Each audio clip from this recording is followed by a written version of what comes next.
Bonjour à toutes, bonjour à tous, bienvenue, merci de nous rejoindre pour poursuivre ce cycle de webinaires organisé à l'initiative de l'Université Paris-Saclay et en partenariat avec l'AUF, l'Agence universitaire de la francophonie, autour de la question Covid-19, quel développement soutenable pour demain? Alors c'est le troisième webinaire de la série et dans celui-ci, on va s'intéresser plus particulièrement aux mutations économiques et sociales. Alors vous pouvez d'ores et déjà poser vos questions à nos experts, ils vont y répondre dans un instant, mais dans l'immédiat, je vais laisser la parole à Jeanne Lecomte qui va introduire ce webinaire.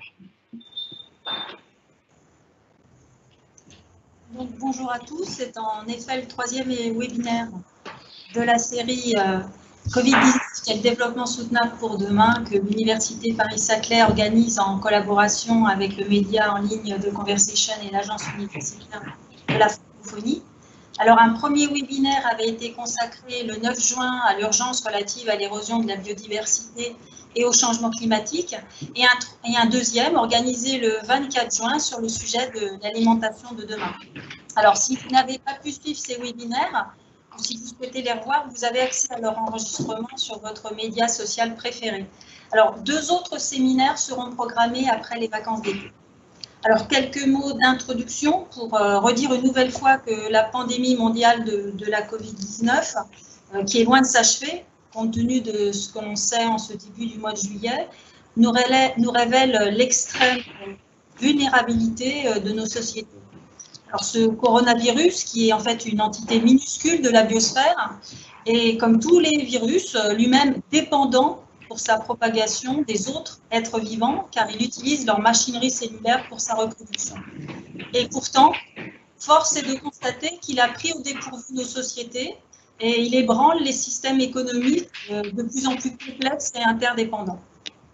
Alors, même si cette crise est sans précédent, ce bouleversement lié à ce coronavirus nous renvoie à cette réalité bien connue, qui est que même dans nos pays dits développés, les premiers atteints par ces crises sont les plus démunis. Par ailleurs, cette crise révèle que le système économique et social tel qu'il fonctionne aujourd'hui, notamment à travers son impact sur les écosystèmes, augmente la probabilité de ce type d'événements et leur vitesse de propagation.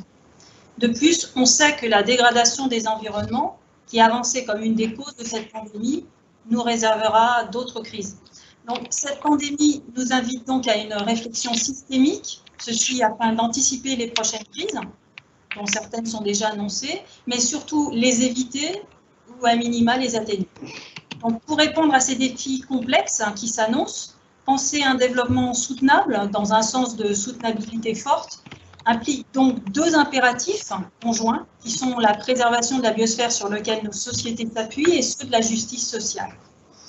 Quelles mutations économiques et sociales sont nécessaires pour y parvenir, mais aussi quelle transition profonde de notre rapport à notre environnement cela suppose. C'est notamment ce que le webinaire pourra aborder cet après-midi. Donc, avant de laisser la parole de nouveau à Thibault Liorat, chef de rubrique économie à The Conversation, qui va animer le webinaire avec vos questions, j'ai le grand plaisir d'accueillir ces 4 experts de l'Université Paris-Saclay, que sont Jean-Paul Maréchal, enseignant-chercheur à la faculté droit, économie, gestion Jean Monnet, Franck Lecoq et Alexandre Rambaud, enseignant-chercheur à AgroParisTech, et Patrick Chambry, enseignant-chercheur à l'Université Versailles-Saint-Quentin. Et je vous souhaite à tous un très bon webinaire. Bien, merci beaucoup. Donc, on va débuter cette réflexion sur cette crise systémique, comme vous l'avez dit en introduction, avec Franck Lecoq, donc enseignant-chercheur à AgroParisTech, professeur à l'école des ponts à l'ENPC. Vous êtes directeur également du CIRED, le Centre international de recherche sur l'environnement et le développement. Et vous êtes l'un des auteurs des rapports d'évaluation du GIEC, dont le 6e est en préparation. Dans celui-là, vous allez réfléchir au chemin de la soutenabilité. Alors, pour commencer, c'est vrai que cette crise a été propice à la réflexion. On a beaucoup parlé de monde d'après. Quoi qu'on puisse mettre derrière ce concept. Alors, justement, selon vous, première question, elle est très ouverte. Qu'est-ce qui change, selon vous, dans ce monde d'après? Bonjour à toutes et à tous. Merci d'abord pour l'invitation. Je pense que on a effectivement beaucoup parlé de monde d'après, de grands changements et de grands bouleversements. C'est pas complètement évident au jour d'aujourd'hui, en tout cas, alors que la crise est en cours, de savoir effectivement ce qui va être durable, ce qui va rester de façon durable. Néanmoins, quelques éléments quand même, en tout cas de prospective, si on peut, sur des éléments qui pourraient effectivement avoir changé dans les comportements, dans les comportements et pourraient avoir des implications sur profondes et durables sur sur la suite. La première, bon, j'enfonce une porte ouverte, mais c'est une porte un peu importante, c'est effectivement les mutations l'expérience finalement qu'on a réalisée de télétravail généralisé. C'est déjà quelque chose qui commençait avant la crise, mais qui s'est par la force des choses a été étendu de façon très importante et qui semble effectivement appelé à durer. Donc ça renvoie quand même au-delà des questions de division du travail que ça emmène, avec les emplois télétravaillables et ceux qui ne le sont pas, qui sont des divisions nouvelles, on va dire. Ça pose des questions ensuite sur la géographie, la localisation des travailleurs et des ménages. Et donc des questions qui sont des questions qui sont derrière aussi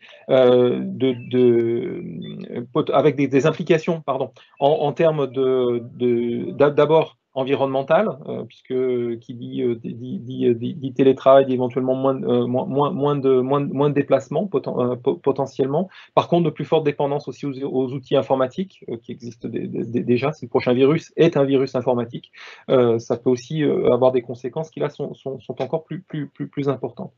Deuxième point sur lequel, là encore, de changement sur lequel, en tout cas potentiel après cette crise, c'est aussi ce qu'on peut observer, en tout cas dont on a beaucoup parlé, mais on ne sait pas si ça va être durable, sur les changements de préférence des ménages pour le logement, pour la localisation, avec des logements plus grands, le fait d'avoir un jardin, etc. Est-ce que ça va se traduire dans les faits? Là encore, il est certainement trop tôt pour le dire, mais si ça se traduit dans les faits, ça peut aussi là encore avoir des conséquences importantes pour l'aménagement du territoire, pour l'aménagement des villes et des métropoles, et là encore en termes d'environnement, positif ou négatif, parce que là, plus les gens s'éloignent des villes, plus vous avez aussi une demande en transport qui augmente. Et puis troisième et dernier point, ça a été dit par Jeanne Lecomte en introduction, la question de cette crise a remis en avant évidemment l'importance de la gestion des crises et l'importance de s'y préparer dans le domaine sanitaire, mais peut-être plus largement. Et peut-être un point en particulier que la crise a illustré, c'est les limites d'une tentative de gérer ces crises avec de s'y préparer plutôt en faisant confiance au commerce international, en disant que finalement on n'avait pas forcément besoin d'avoir de stock disponible dès lors qu'on était en capacité d'aller se fournir avec des contrats préférentiels éventuellement chez nos fournisseurs internationaux.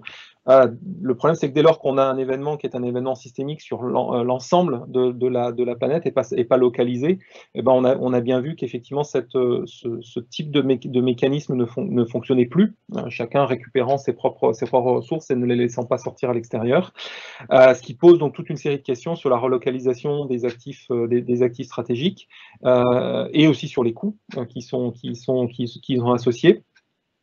Qui là encore, si ce sont des conséquences durables, si ce n'est pas quelque chose qu'on oublie au bout de quelques années, peuvent avoir des répercussions assez profondes sur la façon dont sur le développement économique et le développement territorial. Voilà pour quelques éléments d'introduction sur ce qui me semble des points importants en tout cas à la suite de cette crise.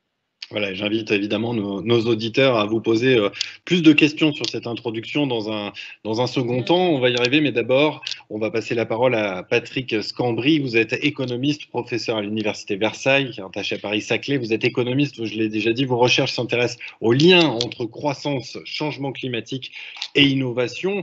Alors justement, on vient de nous poser la question sur le fil. Est-ce que une réduction des émissions de CO2 nécessite nécessairement moins de croissance croissance? Et pour aller plus loin, est-ce qu'on peut envisager un modèle où c'est la croissance et le progrès technologique qui résoudront les problèmes environnementaux? Ou alors est-ce qu'il faut enterrer cette vision?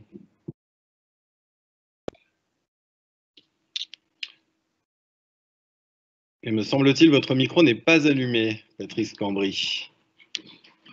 Voilà, c'est un réflexe voilà, que bon. j'ai oublié. J'avais pensé à l'éteindre, mais je n'avais pas pensé à le rallumer. Donc, merci Thibault pour cette question. Voilà, pour moi, en fait, cette situation inédite que nous vivons aujourd'hui contribue dans une certaine mesure à démystifier quelque part la technologie comme seul vecteur de solution à l'échelle de notre société. La technologie doit être un moyen parmi d'autres de servir l'humain, et il me semble que dans le contexte qui est le nôtre aujourd'hui, l'humain a toute son importance, et je ferai peut-être 3 observations en essayant d'aller le plus rapidement possible. Ma première observation, c'est que finalement la Covid-19 rappelle notre nature fondamentalement humaine, au regard notamment de notre santé, que le virus finalement fragilise, mais aussi d'un point de vue éthique, je dirais, par rapport à notre rapport à l'autre, notamment parmi les plus anciens d'entre nous, les plus âgés, avec l'émergence de certains dilemmes éthiques que l'on retrouve souvent dans un contexte de crise, où il s'est agi d'opposer, par exemple, le coût humain du confinement et le coût humain de la pandémie, ou en fait la préservation aussi de nos systèmes de santé par rapport au retour à l'emploi. Et puis aussi cette question du rapport au travail, comme cela a été évoqué préalablement. Et enfin, je dirais par rapport à notre lien avec la nature, quant au, on va dire, caractère supposé endogène ou exogène de la pandémie actuelle. Ce qui me fait conduire à ma deuxième observation qui me paraît aussi fondamentale, c'est-à-dire que cette situation aujourd'hui interroge les valeurs que nous souhaitons porter à l'échelle de la société. Par référence à l'agenda climatique, outre la question des technologies, on voit émerger certains biens et services, certaines activités, certains métiers qui prennent une dimension hautement stratégique, une dimension stratégique qui s'est révélée en régime de crise, alors que nous n'en avions pas nécessairement conscience en régime normal de fonctionnement.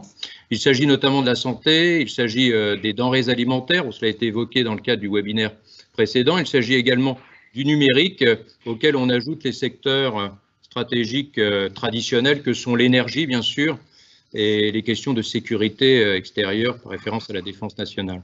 Et cette prise de conscience, elle nous conduit à mettre en cause la mondialisation dans ses formes actuelles, plutôt dominée effectivement par les marchés, l'abolition des frontières économiques, un certain retrait aussi du rôle de l'État dans l'économie, mais surtout finalement une mondialisation qui soumettrait l'humain à une forme de régulation par les flux, et notamment les flux financiers, et par référence en fait à ces chaînes globales d'approvisionnement ou de production de valeurs qui finalement sont hautement interconnectées et qui reposent principalement sur le juste à temps, on va dire, en faisant la chasse notamment à ces stocks qui sont considérés de manière, on va dire, assez négative au titre de l'expression d'une forme de gaspillage ou d'une charge. Et on reviendra en fait sur cette question des stocks qui me paraît tout aussi essentielle.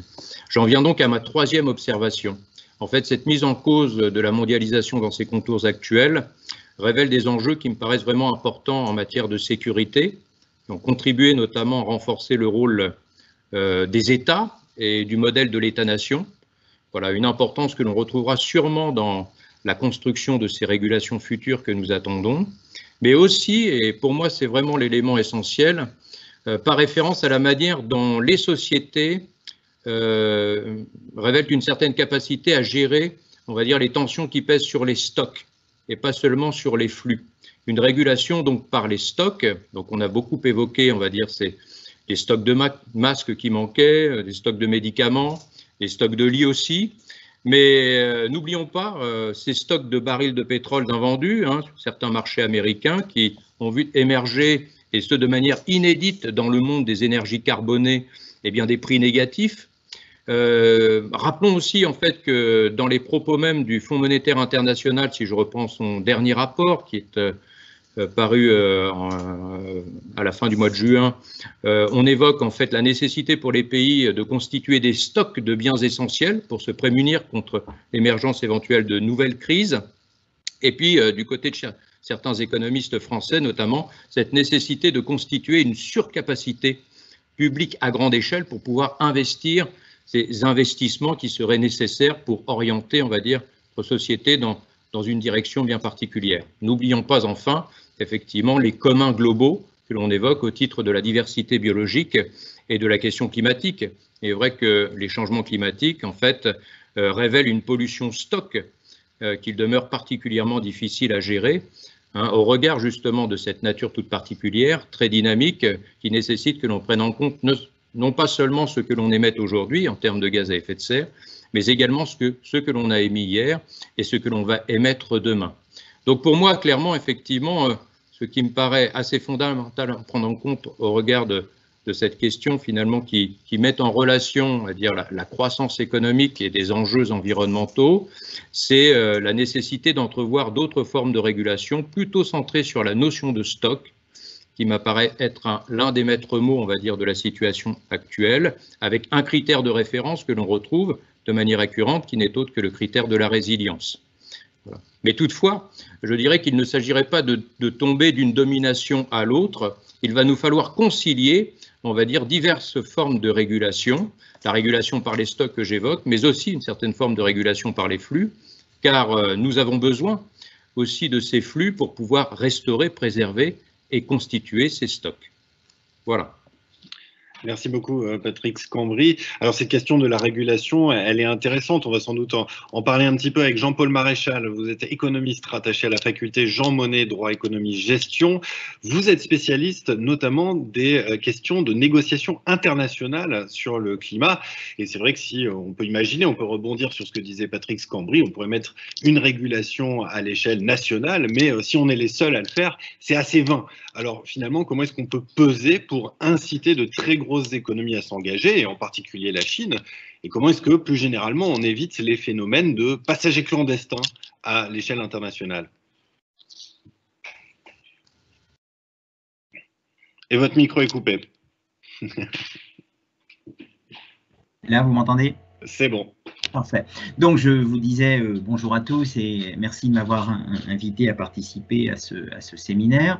Bon, j'ai pas vraiment grand-chose à ajouter par rapport à ce que vient de dire Patrick Scambry, où je suis d'accord, je sais pas, 95% ou 98% avec ce qu'il a dit. Je pense qu'effectivement, bon, moi j'aurais tendance à probablement plus à voir cette crise comme une crise santé publique, une crise sanitaire, plutôt qu'une crise liée au changement climatique, dans la mesure où le rapport entre une épidémie et le changement climatique reste encore à démontrer. Hein. Donc, je me méfie, si vous voulez, globalement de tous ces discours de « je vous l'avais bien dit », quoi, et donc où chacun essaye de raccrocher l'actualité à ses obsessions. Moi, je serais plus prudent que ça, d'autant plus que, si vous voulez, on n'arrête pas de répéter que c'est inédit. Non. Je veux dire, c'est pas inédit. Il y a eu des épidémies aussi graves en 1967-1968, c'était la grippe de Hong Kong. En 1957-1958, c'était la grippe dite asiatique, etc., etc. Donc, comme le disait un personnage des Enfants du Paradis, la nouveauté, c'est vieux comme le monde. Donc, simplement, ce qui se passe, c'est que un certain nombre de pays ou un certain nombre de citoyens finalement vivaient dans un monde cotonneux où on avait complètement perdu l'idée qu'il existait non seulement des risques, bon, moi j'ai fait ma thèse sur les risques industriels en 1990, qu'il existait des fragilités, puis aussi, pour revenir directement sur votre question, qu'il existait des rapports de force internationaux. Et donc, en fait, quand on regardait les phénomènes de mondialisation, la doxa économique dominante était, et est d'ailleurs toujours, parce que je ne me fais pas trop d'illusions sur les possibilités d'évolution, était d'expliquer qu'avec la théorie des avantages comparatifs revue par Exer, Hollins, Samuelson, etc., finalement, le mieux, c'était d'optimiser les coûts de transaction et les coûts de production à l'échelle internationale, et donc de dépendre de la Chine pour obtenir des masques et des respirateurs. oups, le problème c'est que à un moment, quand les Chinois ont besoin de masques, évidemment ils privilégient les Chinois plutôt que les Européens, ce qui paraît d'ailleurs assez logique, vous voyez.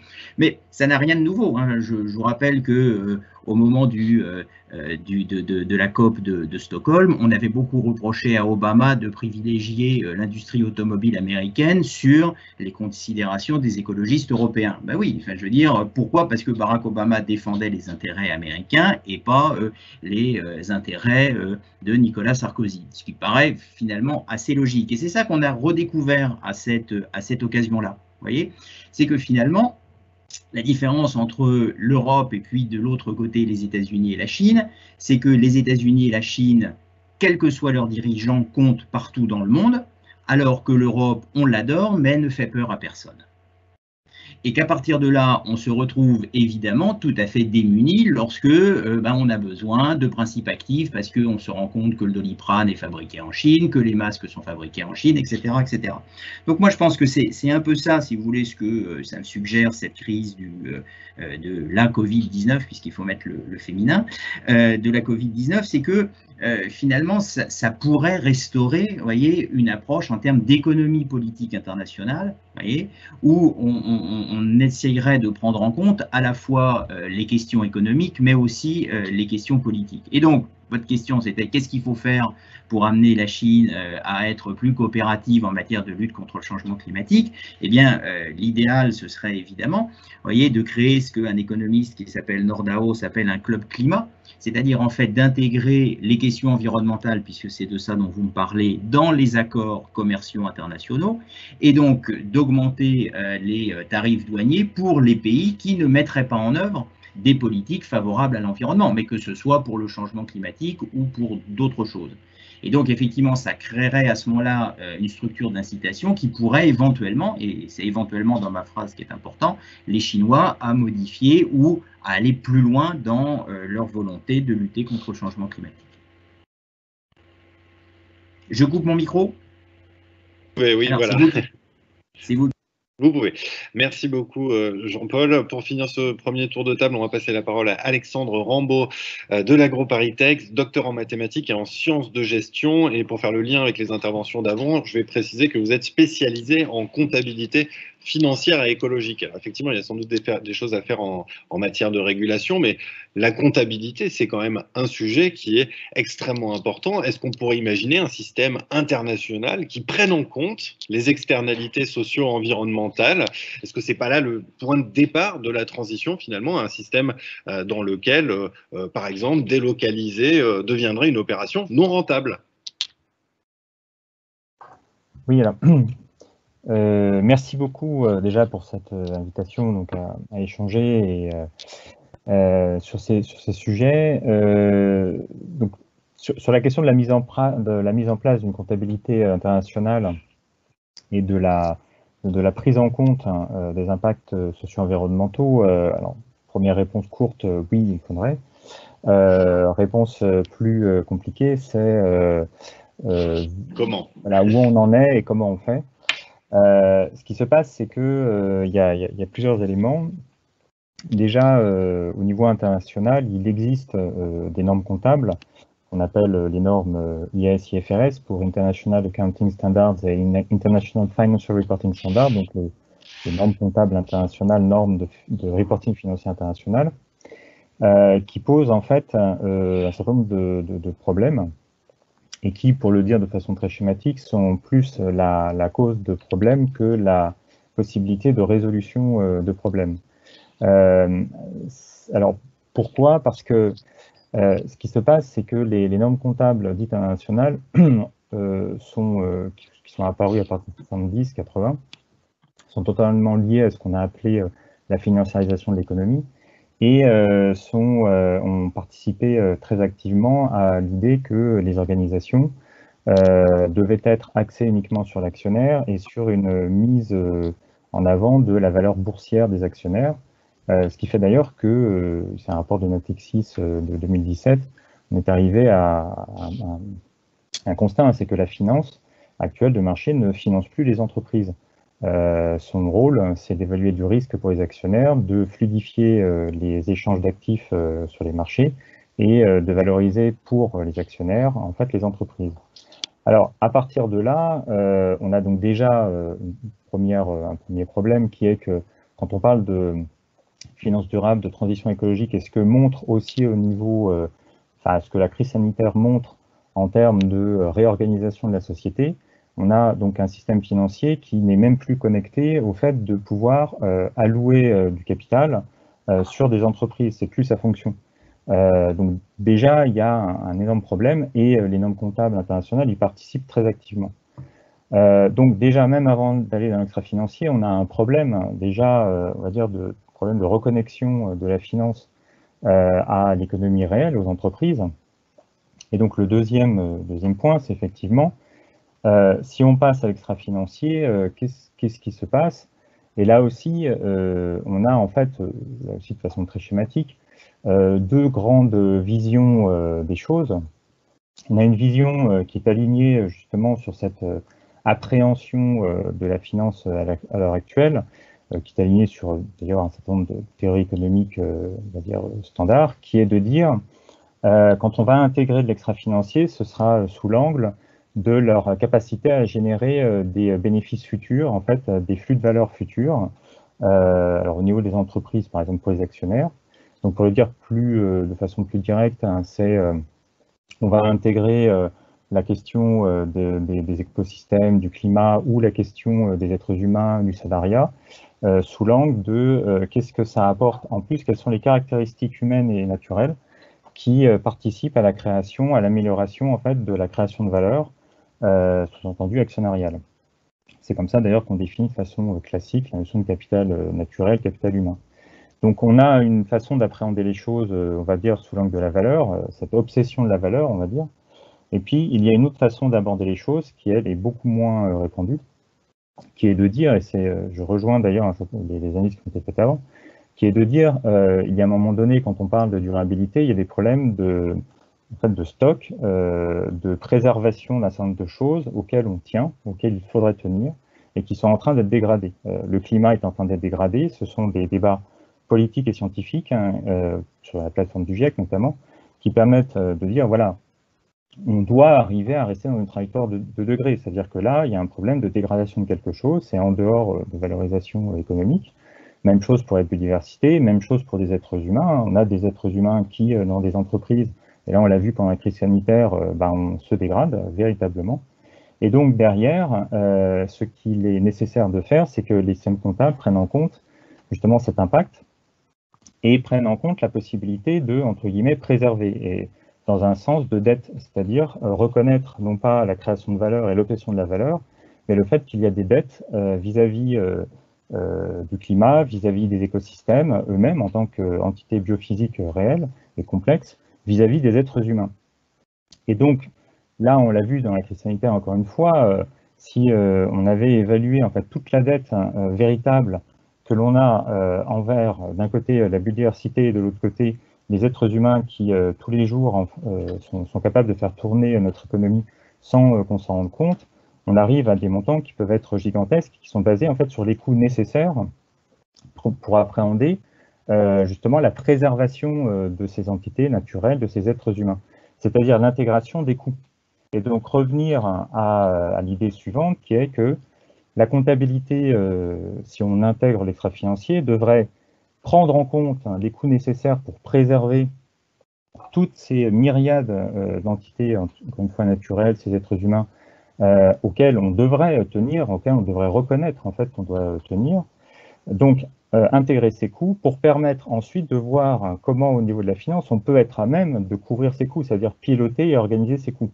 Et donc, revenir en fait à ce qu'on appelle classiquement des comptabilités en coûts historiques, mais étendues à des enjeux extra-financiers de structuration de coûts, et revenir donc à une connexion entre finance d'entreprise et finance de marché. Et sur la base, en fait, de la première des performances, qui d'ailleurs, en analyse financière totalement classique, n'est absolument pas la rentabilité, mais la solvabilité. C'est-à-dire une entreprise qui est rentable mais pas solvable, qui ne peut pas couvrir ses dettes, n'est pas du tout une entreprise qui va bien. Et donc cette solvabilité devrait être étendue, en fait, au social et environnemental. Il devrait y avoir une idée de on doit avoir des organisations qui doivent être solvables écologiquement, qui doivent être solvables socialement, avant de rentrer dans une perspective de rentabilité. Il devrait y avoir cette idée que la comptabilité doit faire ressortir. On ne peut pas évaluer la rentabilité sans avoir une solvabilité derrière. Je pense que c'est des éléments que la crise sanitaire a mis aussi un tout petit peu en avant, et cette question de la dette commence aussi un peu à émerger sous cet angle-là. Alors évidemment, merci beaucoup de cette intervention. Donc les questions commencent à arriver sur le fil. Vous l'avez dit il y a un instant, le débat va être politique également, et on en a eu une illustration très concrète qui sans doute illustre la difficulté de mettre en place ces nouveaux modèles économiques et sociaux. Je vous la pose cette question, elle devait venir, hein, si j'ose dire, dans le débat. Elle est évidemment relative aux 110 km/h. Comment est-ce que, peut-être la question est pour Franck Lecoq, comment est-ce que vous interpréter le refus exprimé par les Français de la limitation de vitesse sur autoroute, alors que, effectivement, tout le monde est plus ou moins d'accord pour sauver la planète et réduire les émissions de CO2. Est-ce que, en tant qu'auteur des rapports du GIEC, ça vous décourage un peu ce genre de choses, ou alors est-ce que vous trouvez ça normal?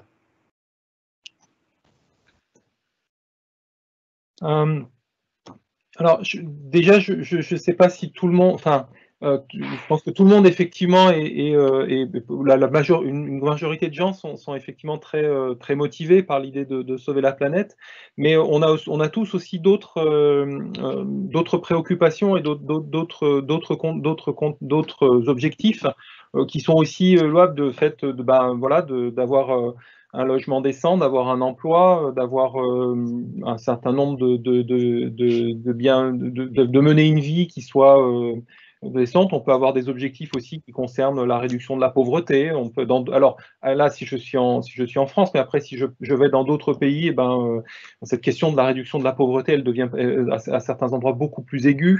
Des questions d'éducation pour ces enfants. Bref, pour dire que les objectifs de développement, enfin les objectifs de développement sont multiples, et que je pense qu'il est effectivement pas, il est important, plus exactement, de trouver des façons d'articuler les objectifs de lutte contre le changement climatique, et plus largement de protection de l'environnement. On parle aussi de transition écologique, de protection de la biodiversité, etc. Mais de les articuler aussi à d'autres priorités qui sont exprimées aussi par les différentes sociétés. Et donc avoir travailler uniquement avec l'objectif environnemental sans du tout regarder ce qui se passe par ailleurs, démontre quand même, on l'a vu avec la crise des Gilets jaunes par exemple, que en France et dans d'autres pays, que ça pose quand même des problèmes sociaux extrêmement sérieux. Et un des enjeux, me semble-t-il, est d'essayer justement d'ouvrir à des paquets des mesures, des politiques et mesures qui permettent à la fois de travailler sur les aspects environnementaux, mais aussi de travailler sur d'autres, de façon démontrable, sur d'autres objectifs de développement. Pour prendre un exemple, vous avez typiquement si on prend les politiques du logement dans l'agglomération parisienne aujourd'hui, on a des coûts du logement qui ont augmenté de façon phénoménale sur les 2 ou 3 décennies, poussant les ménages à de plus en plus loin vers la ville, et augmentant de fait la demande en transport et donc la demande en énergie et en émissions de gaz à effet de serre, tant qu'on n'a pas de véhicules électriques.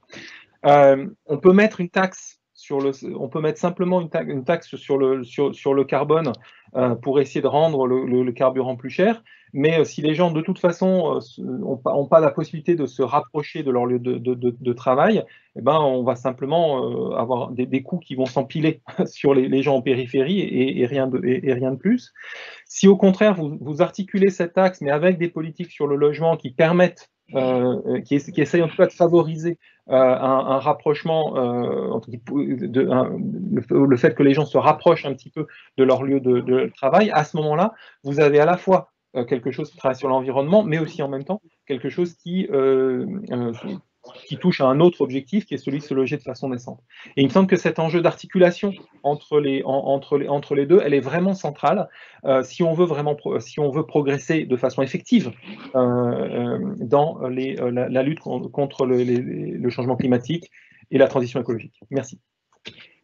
Patrice Cambry, peut-être un mot aussi sur ces 110 km/h. Je vous posais la question sur le mythe de la technologie qui pourrait tout résoudre. Est-ce que cette soutenabilité, elle passe nécessairement par un moindre bien-être des individus à un instant T? Est-ce que ça implique nécessairement des sacrifices? Alors la notion de sacrifice est une notion effectivement importante. Alors celle du bien-être l'est tout autant, hein, donc je me garderai bien d'en donner une mesure ou une définition. Il y a nécessairement, on va dire, une dimension d'engagement quand même, il faut l'avoir à l'esprit, d'engagement à l'échelle de la société. Donc l'enjeu, c'est de savoir comment on répartit le coût de cet engagement à l'échelle de la collectivité. Et là, il y a des mesures de compensation à prendre en compte, il y a des inégalités qu'il faut considérer, le problème de pauvreté relative, mais la question de la soutenabilité, justement, c'est une question qui demeure indissociable de celle du coût, même si certaines fois on ne veut pas regarder, on va dire, la soutenabilité dans cette direction-là. Il y a cette dimension de l'engagement. Lorsque l'on parle d'investissement, quand même, la notion d'investissement, on la connaît bien en économie, mais on va dire que tout citoyen a une idée de ce que cela veut dire. L'investissement, c'est quand même tout de même une charge ou une dépense immédiate, dans la perspective tout de même d'améliorer une situation, mais demain, pas aujourd'hui. Donc, je pense qu'il faut avoir la mesure de cette conflictualité en lien avec la question de la soutenabilité. C'est important, donc il y a des coûts à supporter, à couvrir, dans la perspective d'une meilleure situation. Et là, je pense qu'il faut aussi être plutôt positif et pas trop négatif dans les perspectives. Je pense que la dimension du projet, elle est vraiment une dimension importante, c'est-à-dire que l'on parle beaucoup de ces contraintes, on va dire, de tout ce qui peut paraître négatif à l'encontre de la soutenabilité. On ne parle pas suffisamment, à mon sens, de la dimension positive que peut représenter, on va dire, ce développement soutenable pour les populations en termes de bien-être. Et ça, je pense que c'est c'est l'une de nos tragédies à l'échelle de la société. C'est le sens, on va dire, du projet dans la possibilité que l'on peut avoir à se projeter. Donc, il y a des coûts à supporter, mais ce sont quand même des investissements, des dépenses d'investissement. Donc, derrière la notion d'investissement, il y a la charge immédiate, mais la perspective aussi d'une meilleure situation demain. Et là, je pense qu'il faut vraiment œuvrer à préciser davantage ce que cela veut dire pour les populations, on va dire, ce mieux-être demain. Il y a une affaire d'être derrière cette question-là, elle est vraiment importante. À mon sens, on ne peut pas fonder, on va dire, et là on est un peu dans l'air du temps par rapport à ces mondes d'après qui sont évoqués, on ne peut pas fonder véritablement un projet de société sur une stratégie de l'évitement par rapport à une catastrophe potentielle. Il faut beaucoup plus que cela. Voilà. L'heuristique de la peur n'est pas suffisante pour construire un véritable projet de société. Il faut vraiment aborder la question du développement durable dans une acception positive, un projet positif. Et là, peut-être qu'effectivement, il y aura davantage d'adhésion par rapport aux populations concernées, mais attention, il y a une pauvreté relative immédiate, on parle beaucoup de générations futures lorsque l'on évoque le développement soutenable, mais il y a aussi des problèmes intragénérationnels qui sont importants à prendre en compte, cela a été évoqué. Donc il faut mutualiser de manière, on va dire, équilibrée et juste la charge qui revient à la nécessité d'investir pour nos sociétés aujourd'hui. Alors justement, on a une question là qui vient de tomber qui fait le lien. C'est est-ce que dans ces modèles, quelle est la place finalement pour l'éducation, pour l'impératif d'éducation de nos jeunes? Quel est le rôle que peuvent jouer les universités, les centres de recherche dans ce sens? Je ne sais pas qui a envie de répondre à cette question. J'imagine qu'il y a beaucoup à dire. Patrice Cambry, je vous laisse la parole peut-être. Alors moi, je veux bien la garder, mais je ne suis pas tout seul pour le coup. Bien sûr. Mais là, la question question de l'éducation, de la formation, de la conversion des emplois, enfin c'est quand même des dimensions qui sont très importantes. Là aussi, alors je vais peut-être prendre des images un petit peu comme cela, lorsque l'on évoque la transition notamment énergétique ou les transitions qui sont en lien avec l'écologie, on évoque souvent des points d'arrivée, hein, des images d'un futur, et on évoque assez peu et pas suffisamment tous les cheminements requis, les transitions nécessaires, la nécessité de convertir des emplois, de verdir des emplois, hein, pas seulement des emplois verts, mais le verdissement des emplois, c'est quand même un chantier énorme. Et donc, il y a tout un travail en amont, on va dire, d'investissement dans les compétences, les qualifications, les formations, ces nouveaux métiers qui nous permettraient d'entrevoir, on va dire, de nouvelles activités. Mais attention aux inversions de calendrier aussi, parce que moi j'ai l'exemple en fait effectivement de formations qui sont proposées du côté du Havre, voilà, en Normandie pour le coup ici, et qui forment en fait effectivement des techniciens spécialistes dans l'éolien offshore, et il s'avère qu'on n'a pas les métiers, nous en France, voilà, pour couvrir, on va dire, ces jeunes diplômés qui vont travailler où? Ils vont travailler en Allemagne notamment. Donc attention à la cohérence des stratégies d'investissement qu'il nous faut travailler entre les différents actifs qui sont vraiment importants à prendre en compte en matière de soutenabilité. Et la question de la formation, de la qualification, de la conversion des emplois existants est une question vraiment centrale qu'il ne faut pas oublier et qu'il faut bien mettre en articulation avec les autres actifs dans lesquels il faut investir. C'est vraiment une question centrale, hein. Et la question de la transition, elle est bien là, et aussi l'éventualité d'entrevoir la disparition à moyen long terme de certaines activités que l'on jugerait transitionnelles aussi, hein. Voilà, il y a des secteurs verts aujourd'hui qui, si les citoyens se comportent d'une manière plus ou moins souhaitable, seraient amenés à disparaître aussi. Il faut accepter aussi le caractère transitionnel de certaines activités, de certains métiers, de certains secteurs. Mais alors, voilà, ceci est partie. Hein, il y a une question qui vient de tomber dans ce sens. Je vais peut-être la poser à Jean-Paul Maréchal. Est-ce possible d'imaginer la suppression de secteurs industriels existants liés à l'émission de gaz à effet de serre? C'est vrai, qu'est-ce qu'on fait d'Air France? Qu'est-ce qu'on fait des constructeurs automobiles? Même s'ils sont en train d'amorcer la transition verte, on ne peut pas tout faire disparaître d'un coup de baguette magique. Il y a beaucoup d'externalités négatives dans ces difficultés-là. Et qu'est-ce qu'on fait tout simplement de tous ces personnels? Alors, vous êtes encore... votre micro est coupé. Vous m'entendez là? Oui, bon, très bien. Qu'est-ce qu'on fait d'Air France? On sauve Air France. Évidemment. Enfin, je veux dire, la question ne se pose même pas. Vous voyez? Donc, évidemment, on sauve Air France, sauf si on veut prendre Delta Airlines, si on veut voler sur China Air ou sur l'Aeroflot. Donc, bien évidemment qu'il faut sauver Air France. Ce que je voulais, c'était revenir un peu sur ce qui a été dit, parce que je suis tout à fait d'accord avec ce qu'ont dit Patrick Schembri et Franck Lecoq, et peut-être rajouter quelque chose.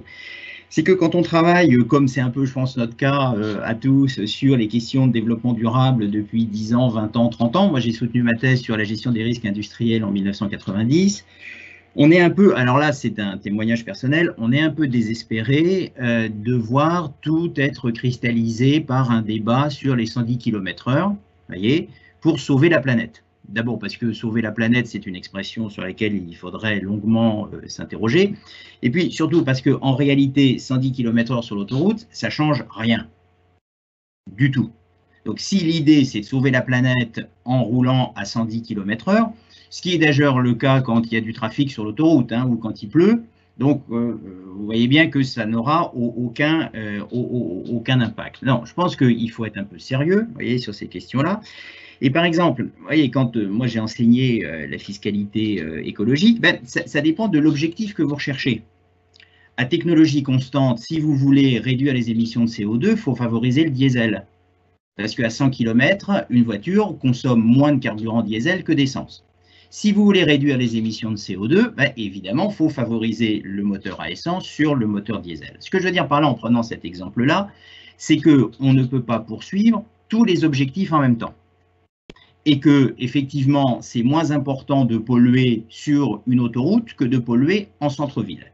Pourquoi? Parce que, évidemment, en centre-ville, les gens respirent des microparticules. Donc, c'est bien pour ça qu'il faut, évidemment, limiter autant que possible le diesel en centre-ville. En même temps, et c'est ce que disait l'un des deux précédents, je ne me rappelle plus lequel de mes deux collègues disait ça, c'est que il faut aussi s'interroger sur pourquoi est-ce que les gens utilisent la voiture. Moi, j'ai été en poste 22 ans à Rennes. J'ai eu la chance d'enseigner dans une université où il y avait beaucoup d'étudiants qui venaient de milieux modestes et dont les parents devaient faire 80 km aller-retour chaque jour avec leur voiture. Donc là, vous voyez, c'est-à-dire que là, cette fois-ci, le prix, donc l'offre et la demande, résulte, en tout cas du côté de la demande de carburant, de l'organisation de la société. C'est-à-dire que les gens qui travaillent à Rennes adoreraient habiter place du Parlement de Bretagne. Malheureusement, ils n'en ont pas forcément les moyens. Et donc, toute la difficulté du développement durable, c'est que finalement, à long terme, ça favorise les personnes les plus défavorisées. Pourquoi? Parce que, contrairement à ce que disent un certain nombre de personnes, les riches ont réglé la question de l'environnement pour eux. Ce n'est pas une question de riches, les riches habitent dans des quartiers sympas. Donc, à long terme, effectivement, le développement durable, une politique de durabilité va favoriser les personnes à revenus modestes, mais le problème, c'est que certaines mesures de court terme peuvent faire peser sur ces personnes un poids qui est absolument exagéré ou disproportionné dans l'ajustement, voyez, à la lutte, par exemple, contre la pollution. Et c'est pour ça qu'il faut faire attention, vous voyez, à des mesures gadgets. C'est-à-dire que là, tout le monde trouve que les 110 km/h, c'est très bien, du moment qu'on ne se l'applique pas à soi-même.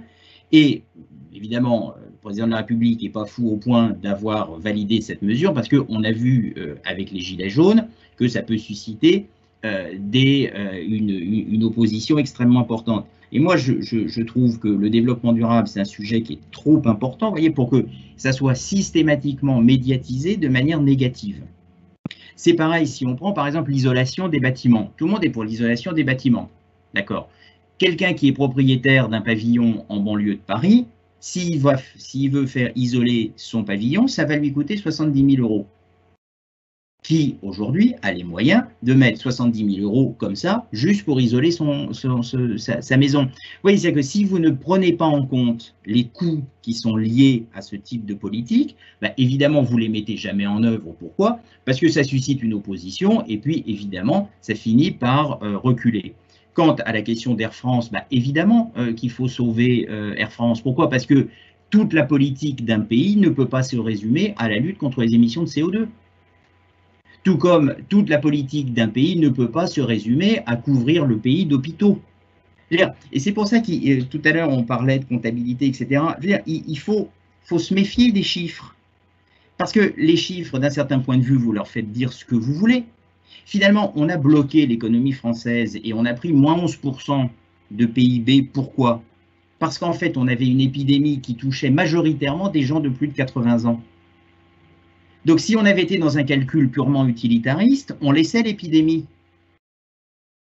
Or, on a fait un choix qui est différent et que moi j'approuve, qui consiste à avoir réduit l'activité économique pour, statistiquement, sauver des vies de gens qui étaient en retraite. Mais ça, vous ne pouvez pas le démontrer de manière chiffrée. C'est-à-dire que vous pouvez, avec vos chiffres, justifier une position ou une autre. Et on pourrait très bien, dans un calcul purement utilitariste, de dire, non, écoutez, on est désolé, oui, il y a des personnes âgées qui meurent, on ne peut pas faire autrement. Rappelez-vous d'ailleurs au moment de la canicule de 2003, un certain nombre de bons esprits ont expliqué que bien sûr, il y avait eu un pic de mortalité, mais que sur l'année, ça se lissait, ce qui démontrait bien que des gens qui étaient morts au mois de juillet, de toute façon, ils seraient peut-être morts 2 ou 3 mois plus tard. Et ça, c'est un raisonnement qui a été largement tenu. Et encore aujourd'hui, vous avez des articles qui vous disent, oui, ok, en 2003, il a peut-être fait chaud l'été, mais enfin, on n'a pas assisté sur l'année à une surmortalité. C'est-à-dire que la grosse difficulté dans la politique, c'est de comparer des choses qui sont incommensurables. Et donc, effectivement, à un moment, vous allez prendre une décision. Et il faut bien comprendre aussi, je vais arrêter là pour ne pas monopoliser la parole, c'est que le calcul économique, il est essentiellement fait pour des changements marginaux. C'est ce que montre très bien Stern dans son rapport. C'est-à-dire que vous ne pouvez pas comparer deux situations qui sont radicalement différentes l'une de l'autre. Et donc, voilà, il faut se méfier, vous voyez, et pas être dans l'illusion qu'un chiffrage va nous donner la réponse et va décider à notre place. Alors, ces questions de chiffrage et de comptabilité, elles sont néanmoins très importantes, elles interpellent. Et on a une question qui rebondit sur la petite intervention d'Alexandre Rambaud faite en introduction. Alors, je vous la pose, vous allez répondre donc à cette auditrice qui s'appelle Marguerite, sur la comptabilité. En quoi la définition habituelle de capital naturel que vous rappelez empêche de penser la dette envers les écosystèmes. Et elle précise, selon la méthode de définition de la valeur, alors moi je ne suis pas assez technicien pour voir, mais cette méthode coût de remplacement sur coût de restauration, il me semble que cette dernière est de nature à pouvoir tout de même transformer le rapport économique en faveur des écosystèmes naturels. Qu'est-ce que vous en pensez de cette question? Qu'est-ce que vous répondriez? Il y a un vrai problème? Alors, vous avez le micro coupé encore. Oui, qui est un vrai problème, oui. Deux types de réponses, une réponse plus conceptuelle, une réponse plus technique. Une réponse conceptuelle, c'est en comptabilité, c'est la différence entre ce qu'on appelle un actif et un passif. C'est-à-dire que la notion de capital en comptabilité, historiquement, c'est du passif, c'est des dettes. Et ce qui n'est pas le cas, par exemple, en économie, où on va dire le capital est un ensemble d'actifs. Là, sans rentrer dans l'extra-financier, par exemple, dire une machine est du capital en comptabilité n'a pas de sens. Une machine n'est pas du capital. Le capital, c'est les dettes que l'entreprise a, et la machine est un actif parce qu'on emploie le capital pour acheter une machine. Alors, tout ça pour dire que cette différenciation, en fait, ce passage du capital comme dette, qui renvoie à l'étymologie du mot capital, à la base, durant l'Antiquité, le capital, c'est la part capitale d'une dette monétaire, c'est là d'où vient le mot. Et l'évolution en fait, du mot capital est arrivée à la fin du Moyen-Âge, début de la Renaissance, où on a commencé en fait à concevoir le capital comme étant toute chose productive. Et donc d'associer le capital à la productivité, ce qui n'était pas le cas avant. Et c'est intéressant parce qu'au début de la Renaissance, quand on arrive justement sur ce passage-là, les actifs, par les premiers auteurs, notamment comptables, vont être qualifiés de choses mortes, de cose morte en italien, de choses mortes. Et les créanciers, eux, sont appelés les choses vivantes.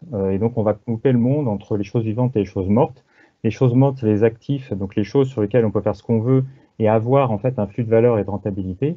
Et les choses vivantes, ce sont les créanciers qui sont source d'une éthique.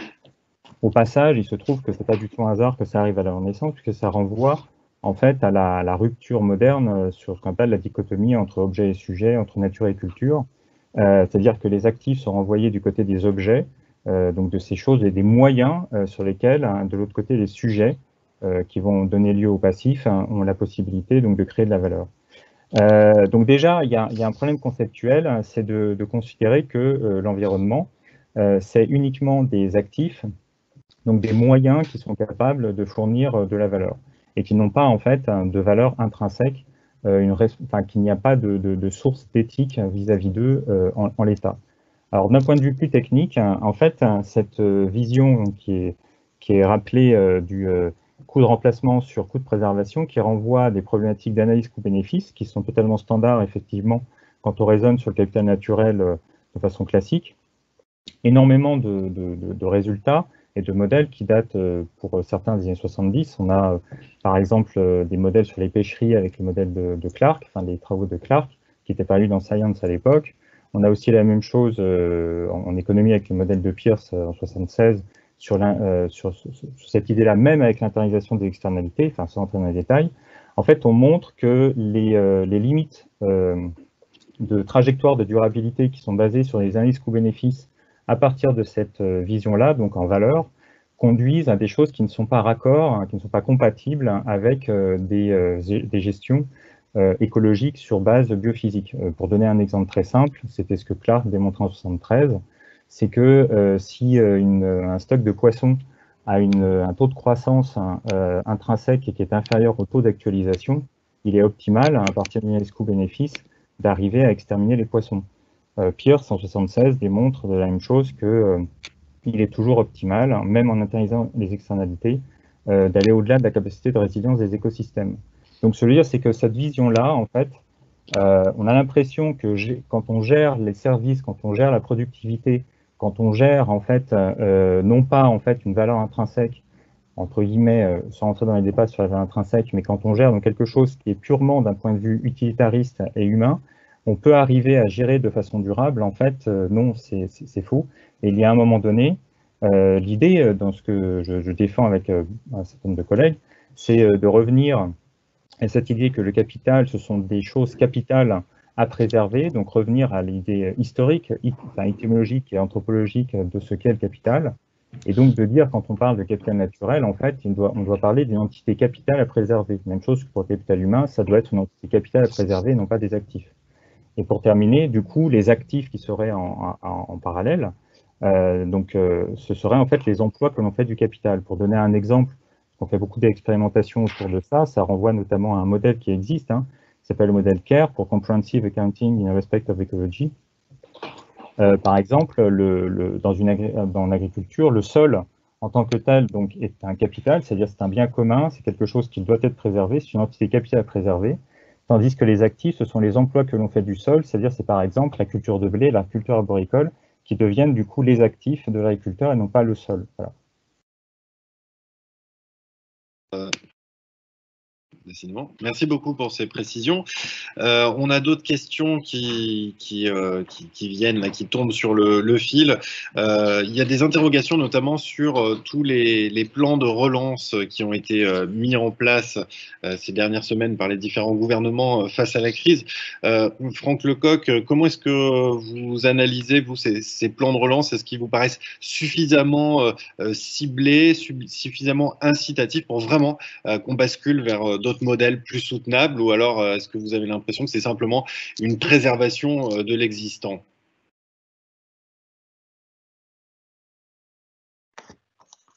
Alors, difficile à. Je ne suis pas un spécialiste des plans de relance mis en place. C'est certainement pas. D'ailleurs, ce qu'on a vu jusqu'à présent ne sont certainement pas les derniers. Si on prend l'histoire des crises précédentes, on a en fait une succession de plans qui sont pris d'abord en très grande urgence, à ce qu'on a connu ces derniers mois, et puis ensuite progressivement de plans qui vont se remettre en place. Donc il y a encore des choses qui vont être annoncées à l'échelle nationale, européenne ou dans les grands pays. Les quelques éléments, aujourd'hui, c'est qu'on a l'impression que, effectivement, en tout cas, un certain nombre de leçons ont quand même été tirées de la crise, notamment de 2008-2009, en termes d'engagement, du montant d'engagement et de la force et de la rapidité de la réaction des États, en tout cas à la crise immédiate, qu'on est quand même fermé les économies de facto à un moment de facto pendant 2 à 3 mois. Pardon. Donc, en réduisant, enfin en tout cas par là même le choc immédiat, en mettant un peu finalement l'ensemble de l'économie sous cloche avec des coûts potentiellement significatifs pour la suite. Se faisant aussi d'ailleurs en mettant de côté assez facilement un certain nombre de barrières qui avaient été qui existaient réglementaires, qui existaient précédemment, ou principes précédemment. Voilà, donc là on était pareil au plus pressé, on n'était pas vraiment dans une orientation vers quelque chose, vers un modèle différent. On entend maintenant et on voit maintenant un certain nombre de choses monter autour justement de plans d'investissement cette fois-ci qui seraient plus ciblés vers des secteurs, les secteurs pour la transition propre à la transition. La façon dont ça va se mettre en œuvre et se traduire, c'est là où on va. Il y a certainement des choses qui sont des domaines dans lesquels je pense à la rénovation du bâtiment par exemple, qui sont des domaines assez naturels, on va dire, pour à la fois de la relance de la relance économique et en essayant justement d'aider à la transition en surmontant les problèmes de coûts qui étaient mentionnés par M. Maréchal précédemment. Des enjeux, en revanche, des domaines beaucoup plus compliqués, puisque dans des secteurs qui sont les secteurs sinistrés en France, on va voir typiquement l'automobile, on va voir l'industrie aéronautique, des secteurs extrêmement importants pour l'économie nationale, beaucoup d'emplois qui sont derrière directement vers les sous-traitants, et sur lesquels il n'est pas forcément évident d'aller, et qui sont en même temps des secteurs dans lesquels qui sont aussi derrière les transports, qui ont une importance dans les émissions de gaz à effet de serre. Là, il semble qu'il faut,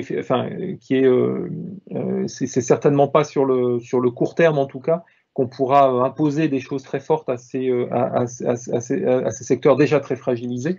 C'est plus peut-être sur le moyen et le long terme que ces plans pourraient orienter peut-être encore plus, par exemple, vers le véhicule électrique qu'on le fait aujourd'hui. Mais là, il y a effectivement, en tout cas, des enjeux assez forts parce qu'on a des secteurs extrêmement fragilisés sur lesquels on ne peut pas faire peser tout d'un coup des contraintes encore plus importantes au nom de la transition écologique, alors qu'ils sont déjà dans des situations extrêmement difficiles. Merci beaucoup. Patrice Cambry, une question vient d'être posée sur l'économie sociale et solidaire. Son rôle, alors c'est vrai que pour le moment c'est une part relativement limitée de l'économie. Est-ce que le rôle n'est pas appelé à se développer justement dans ces nouvelles mutations économiques et sociales plus soutenables ?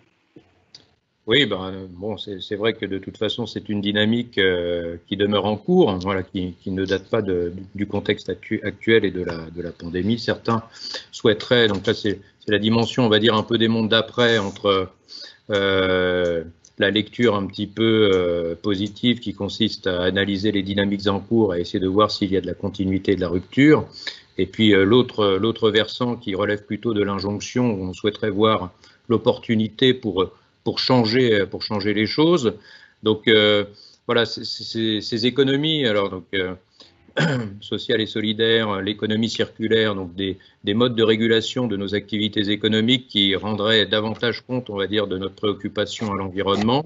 Ce sont des dynamiques qui sont à l'œuvre, qui sont antérieures à ces dimensions de la pandémie. Mais en fait, dans une certaine mesure, ce sont des modes de régulation qui reposent en fait sur des changements quand même somme toute importants quant à la manière dont nos systèmes économiques fonctionnent, quant à la manière dont on peut considérer le statut du marché par rapport à d'autres formes de régulation non marchandes.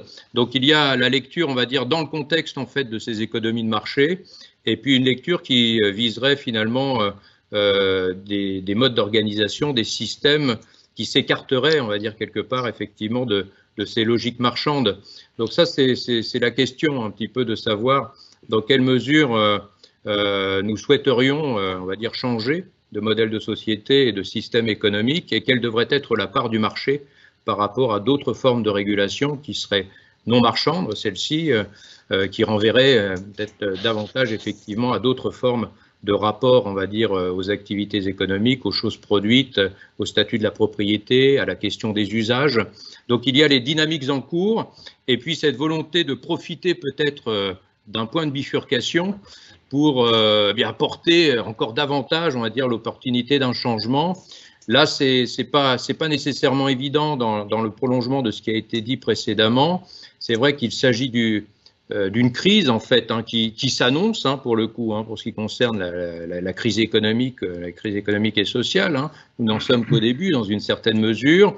Donc ça va peut-être être assez difficile de maintenir un certain agenda de ces transitions qui souhaiteraient finalement modifier de manière assez notable notre rapport, on va dire, à l'économie de manière générale. Mais bon, c'est peut-être aussi l'éventualité. On a des réflexions, somme toute, assez intéressantes, puisqu'elles s'inscrivent aussi dans le prolongement des mouvements sociaux que l'on a observés l'année dernière, de modifier le contrat social, c'est-à-dire le rapport entre le monde de l'entreprise, celui du travail et celui de l'État, en cherchant finalement des démarches nettement plus inclusives dans ce que pourraient être les contours d'un nouveau contrat social, par référence peut-être alors à un autre régime de croissance, voire même peut-être aussi d'autres régimes qui s'orienteraient vers plutôt une certaine forme de décroissance. Là, rien n'est moins sûr, mais on a des mouvances assez intéressantes qui se déclinent aujourd'hui par rapport à cette nécessité. Moi, je l'ai retrouvé assez globalement partagé par un bon nombre d'économistes, de cette nécessité finalement d'introduire une réflexion approfondie autour de ce que pourrait être un nouveau contrat social entre les principales parties prenantes de notre société, autour de ce que pourrait être un autre modèle capitaliste, sans aller peut-être effectivement vers autre chose. Donc, voilà, toutes ces réflexions autour d'une modification de notre rapport à l'économie, autour de l'économie sociale et solidaire, autour de tout ce qui concerne l'économie circulaire, s'inscrivent en fait dans cette réflexion en amont, qui marque de son empreinte aujourd'hui, de plus en plus dans certaines réalités que l'on observe sur les terrains, cette volonté en fait effectivement de modifier un petit peu notre rapport à l'économie. Alors est-ce que cela devrait conduire à l'émergence d'un autre système ou à l'expression d'une forme de capitalisme qui serait modifiée? Ça, ce sont des questions qui restent des questions de fond quand même, pour le coup. Jean-Paul Maréchal, je crois que vous vouliez réagir. Oui, enfin réagir, oui, juste intervenir parce que dans votre question, on pouvait entendre que l'économie sociale et solidaire c'était quelque chose qui n'était pas important. Ce qu'il faut quand même, c'est que nos auditeurs, si je puis dire, sachent, c'est que quand même l'économie sociale et solidaire aujourd'hui en France, ça représente 10% de l'emploi. Donc c'est pas du tout un secteur résiduel comme on pourrait le penser. Donc c'est déjà extrêmement important. Et je pense que l'un des effets positifs entre guillemets, et moi j'ai toujours beaucoup de mal à parler d'effets positifs d'un événement qui a fait plusieurs dizaines de milliers de morts, mais l'un des effets positifs toujours entre guillemets de cela, c'est peut-être le développement du commerce de proximité, le fait, par exemple, avec le développement, vous voyez, des circuits courts, il faut quand même se rappeler, c'est que les AMAP, par exemple, en France, sont la traduction de ce qui s'est passé au Japon dans les années 60. Et pourquoi est-ce que les Japonais ont développé un système qu'en France on allait appeler les AMAP? C'était à la suite de la maladie de Minamata. Donc là, je pense que, vous voyez, typiquement, on a là, vous voyez, la possibilité d'ouvrir des perspectives positives dans des stratégies de développement durable, à rebours simplement, vous voyez, d'une espèce d'écologie, d'une écologie punitive. Puis, peut-être là, pour revenir tout à l'heure sur l'automobile, moi, je veux dire, ce qui me frappe beaucoup, c'est la capacité qu'ont eu les grands constructeurs historiques de reconvertir complètement leur catalogue en l'espace de 5 ans. Il y a 5 ou 6 ans, la doxa dominante, c'était d'expliquer que les Chinois étaient les champions du monde de la voiture électrique, etc., etc. Bon, je veux dire, le jour où vous verrez une voiture électrique chinoise dans une rue à Paris, surtout téléphonez-moi. Bon, lorsque moi je suis dans des villes chinoises, ce que je m'aperçois, c'est qu'on s'amusait avec un collègue à compter les voitures. Alors je veux bien que les Chinois construisent plusieurs dizaines de millions de voitures par an, mais alors ils doivent surtout les vendre à la campagne parce que dans les villes, c'est surtout des modèles fabriqués aux États-Unis ou en Europe qu'on voit circuler. Donc je crois que, vous voyez, il ne faut pas négliger cette capacité, vous voyez, du moment qu'on a les bonnes incitations à ce que des secteurs industriels aillent dans un sens plutôt que dans un autre. Je veux dire, et ça c'est vraiment un point sur lequel moi je tiens beaucoup, c'est l'idée d'une planification incitative.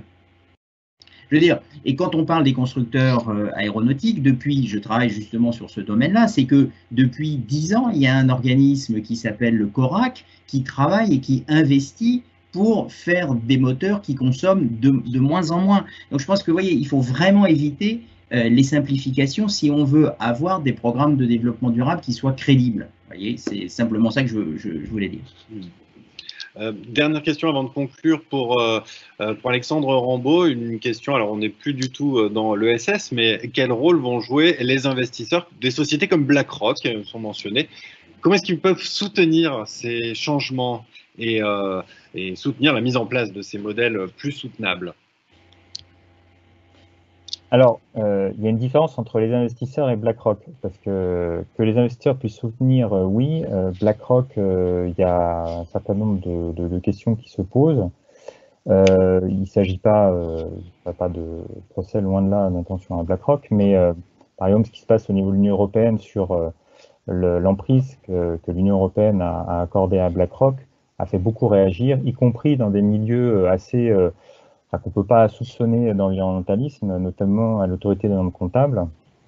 Je fais partie de leur commission finances durables et il y a eu un mouvement, ça donnait lieu à pas mal d'échanges et même un propos du président de la commission sur le fait que c'était très limite, que l'Union européenne en fait demande à BlackRock de s'immiscer autant, enfin on dit autant, c'est même pire que ça, dans la finance durable au niveau européen.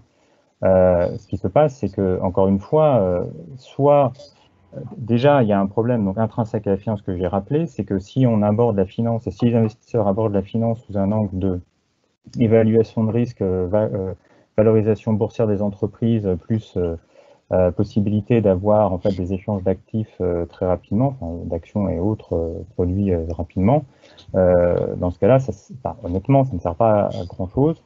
En fait, ça doit être secondaire. Si maintenant on va sur des investisseurs qui sont prêts à revenir et des fonds d'investissement qui sont prêts à revenir sur cette idée que on doit investir dans l'économie réelle, dans les entreprises, reconnecter avec la finance d'entreprise, que derrière les investissements, il y a des réalités, il y a des coûts qui doivent être couverts et qu'il y a des accompagnements aussi, c'est-à-dire qu'à l'heure actuelle, la plupart des investisseurs ne savent même pas où est l'argent. Ils investis, on a eu beaucoup d'études là-dessus, où personne ne sait où est l'argent exactement. Donc voilà, c'est-à-dire revenir à cette logique-là. Là, il y aura des possibilités, des leviers très très forts d'action et d'orientation. Mais ça veut dire aussi avoir un certain changement par rapport à ça. Et le dernier point, c'est que tout l'univers économique qui régit la comptabilité, la finance et tout ce qui est autour repose en fait sur la comptabilité. Très rapidement, les systèmes comptables, notamment bilan compte de résultats, permettent de fournir une analyse financière qui rend compte des performances au pluriel. D'ailleurs, au passage, je rappelle dans les années 50 que même dans le que sais-je sur l'analyse financière, il était rappelé que tous les acteurs de l'entreprise, y compris les salariés, devaient en fait être formés à l'analyse financière pour comprendre comment fonctionne l'entreprise et avoir des ratios de performance qui correspondaient à leurs attentes propres, alors qu'actuellement, c'est absolument pas marqué, donc ainsi sur le pluriel, et qu'à partir des analyses financières, il y a des notations financières qui permettent d'avoir donc de soustraire la finance de marché. Si on veut vraiment réorienter les investissements, il faut qu'on reprenne tout depuis le début, c'est-à-dire refaire la comptabilité, avoir des analyses intégratives basées, comme je le disais, sur la solvabilité et reformater en fait la finance à partir de cette base-là. Et là, on peut avoir des leviers d'action qui sont très très intéressants. Il y a des fonds qui travaillent dessus largement, c'est-à-dire que c'est pas du tout anecdotique et ce que je suis en train de dire n'est pas hyper utopique, mais par contre, je me réserverai sur BlackRock. Merci beaucoup. Écoutez, on arrive au terme de ce webinaire. Je voudrais juste pour conclure vous faire réagir chacun sur une dernière question qui vient d'être posée. Si vous pouviez répondre simplement en 2 ou 3 phrases. Quelle place pour le monde de la recherche dans l'élaboration de ce nouveau contrat social, Franck Lecoq?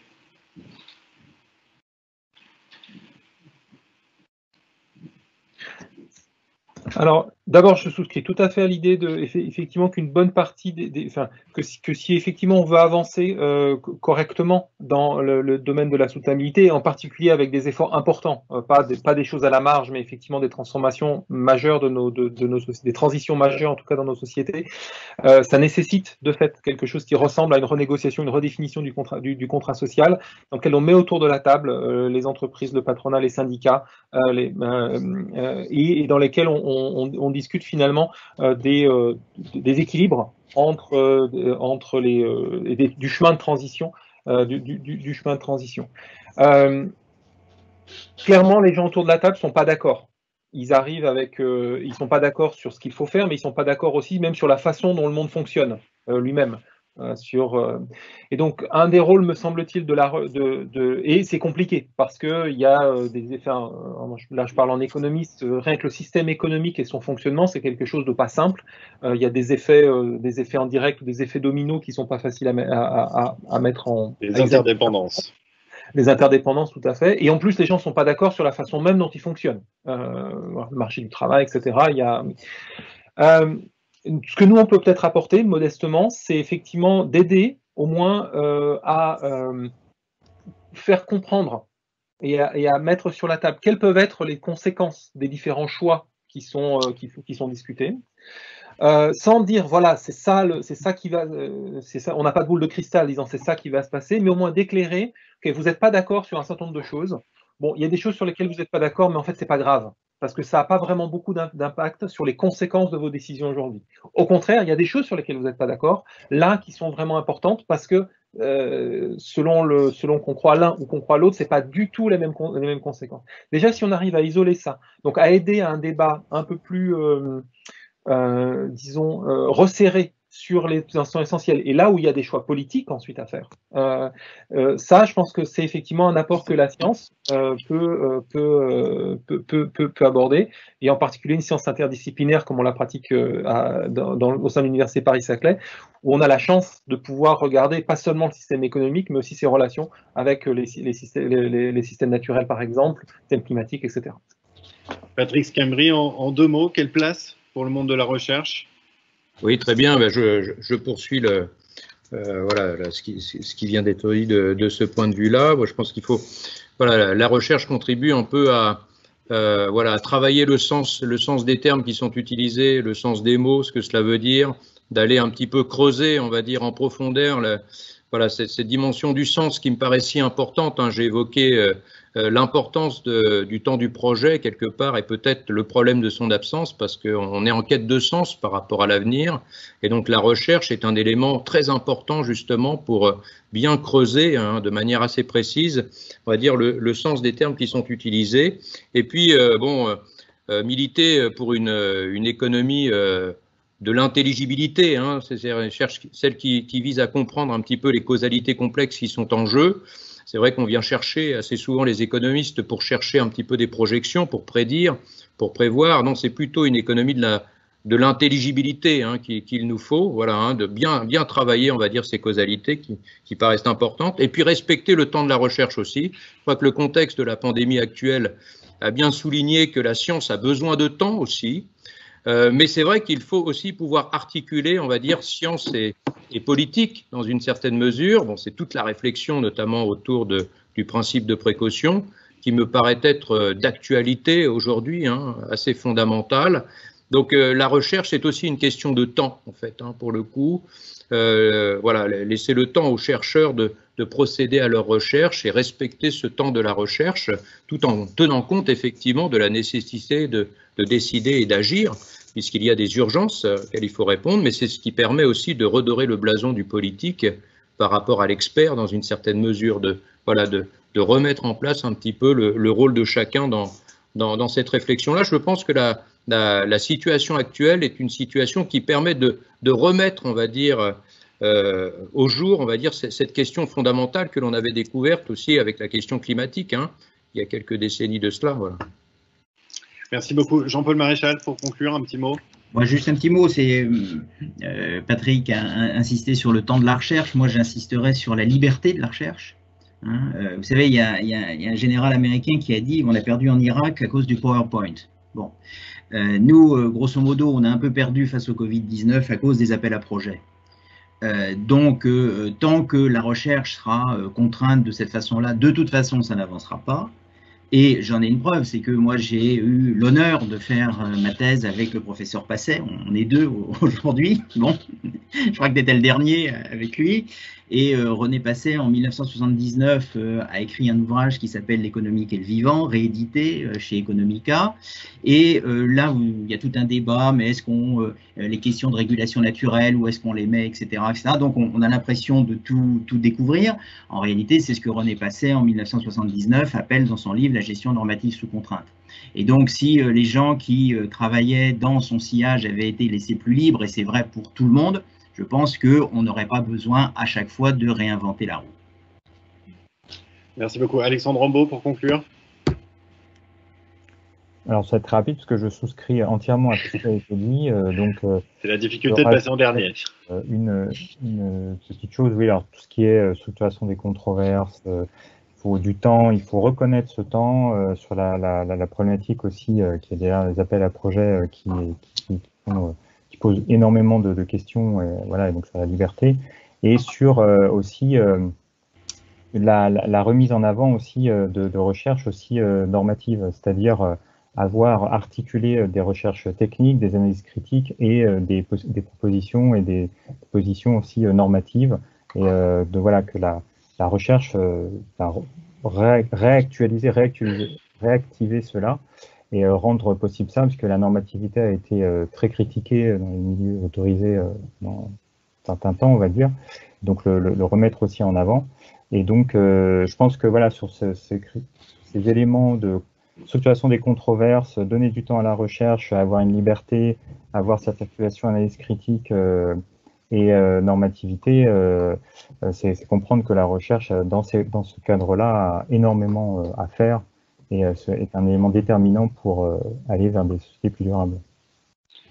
Eh bien, merci beaucoup Alexandre Rambaud, merci à tous les autres intervenants, Franck Lecoq, Patrick Schembri et Jean-Paul Maréchal pour ces interventions, pour ces échanges. Merci beaucoup aux auditeurs qui ont posé énormément de questions. On espère que ces débats auront stimulé votre réflexion. Et en attendant l'édition numéro 4 le 4e webinaire de ce cycle de conférences, me semble-t-il, on pourra retrouver l'intégralité de ces interventions en ligne très prochainement. Il me reste donc à vous souhaiter une bonne après-midi, une bonne semaine et à vous remercier encore une fois. Merci à tous. Merci. Merci beaucoup. Au revoir. Merci.